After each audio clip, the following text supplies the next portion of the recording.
I was 8 months sober when my dad called me up and told me he had just had a minor heart attack, and he wanted me to fly out before he had surgery a couple days later after he stabilized. And at the time, I knew his heart was hurting,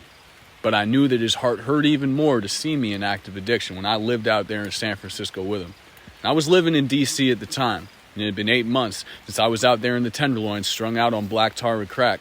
sneaking up to his house, begging him for money. And I knew that I didn't want to go back there, but I knew that I needed to go see my dad, because I owed it to him to look him in the eyes, the sober man that I was, and let him know that even though he was going through something that was tough for me to see,